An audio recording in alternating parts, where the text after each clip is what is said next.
Recentemente, alguns psicanalistas e coaches têm usado a hipnose. Até onde isso é válido e quem está autorizado no Brasil para tal? Então, pergunta polêmica, né, pastor? Não, tem que ter pelo menos uma polêmicazinha, Tem que ter. porque tipo assim, as pessoas elas vivem querendo soluções e elas vão atrás dos seus gurus, vão atrás dos seus mestres, vão atrás do que elas acreditam que serão a sua solução. E eu já vi gente falar assim, cara, eu cheguei lá no fulano lá e o fulano usou hipnose comigo. Eu falei, como assim? Aí eu falei, não, essa eu vou fazer a pergunta para a doutora Rayane. Quem que está autorizado no Brasil hoje? Qualquer pessoa. Não precisa nem ter nível superior, não. É mesmo? Assim, digo isso com o coração muito apertado, porque é uma responsabilidade muito grande você fazer um cursinho livre e sair aplicando uma técnica com uma profundidade tão grande em pessoas, assim, de forma bem aleatória. Então, infelizmente, existem cursos que te habilitam a serem hipnoterapeutas, tá? Então, é isso. Mas, dentro da saúde mental, psicólogos, psiquiatras, que seriam as pessoas mais credenciadas, preparadas, porque elas realmente se prepararam para lidar com possíveis ab-reações, porque a gente não sabe o que tem na caixa preta do inconsciente para sair abrindo a caixa dos outros assim, sabe? Então tem gente que vai fazendo isso de forma muito irresponsável mesmo. Bem, então, infelizmente não é exclusividade profissional de saúde mental. Existem várias formações de hipnose soltas aí, tanto online quanto presenciais. Então esse é um primeiro ponto, né? Algumas instituições até são mais éticas, só abrem para profissionais de saúde, não exatamente saúde mental, mas para qualquer tipo de saúde. Por exemplo, tem odontologia, dentista, né? Que anestesia com hipnose, não usa anestesia local. Normal. Usa a anestesia com hipnose. Tem pessoas que vão fazer cirurgias e não querem a anestesia. Eu tive uma professora, na época da faculdade, que ela foi fazer uma cirurgia e ela não quis a anestesia do médico, ela se anestesiou por via de auto-hipnose. Então, isso... E fez. E funcionou com ela, sabe? A questão toda é que existe uma penumbra em volta do tema hipnose por conta das origens, sabe? Mesmer, que tem toda uma coisa meio mística envolvendo isso e tudo mais. Só que era místico porque naquela época não se sabiam explicar os fenômenos mentais. Da mesma forma como o raio-x era místico também, porque não sabiam explicar como que se produzia aquela imagem. E hoje, com o advento da ciência, deixou de ser místico, é uma coisa completamente comum, né? Então a chuva, por exemplo, os índios faziam dança da chuva, porque não sabia explicar como que a chuva caía e achava que era por causa da dança. A mesma coisa aconteceu com Mesmer quando ele começou a pensar ali os fenômenos inconscientes, hipnóticos. Só que você olhando assim, você identifica, ou pelo menos acha que tem algo de místico ali.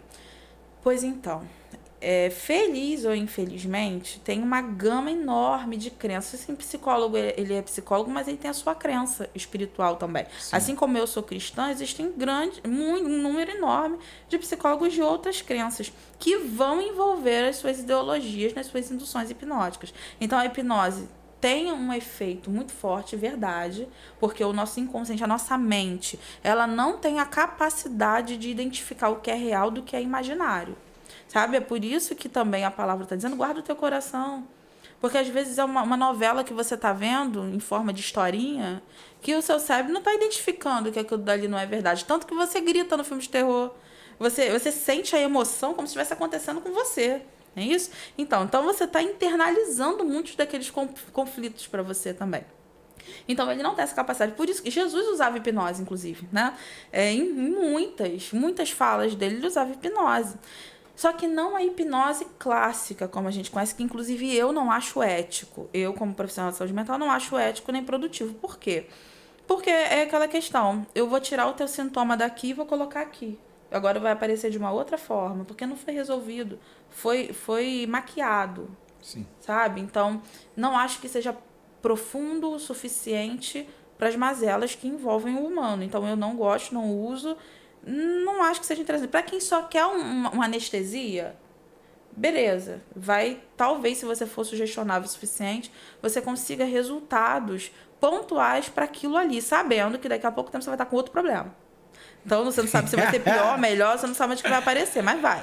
Outra questão é a hipnose conversacional, que não tem nada de místico. Era exatamente o que Jesus fazia quando ele contava parábola, quando ele usava metáfora. Ele estava usando a parte subliminar do hemisfério direito cerebral, que é extremamente lúdico, que entende através de histórias.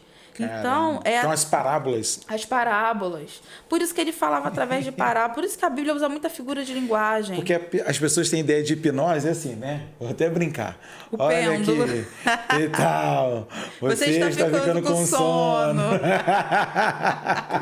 E não, exatamente. Tem uma técnica que é um aperto de mão, que você dá um bom dia, dá aperto de mão e fala assim, dorme. A pessoa aceita o comando e desliga. Porque eu já vi na televisão aquela coisa, o camarada lá, o americano, bota a mão aqui assim, a pessoa...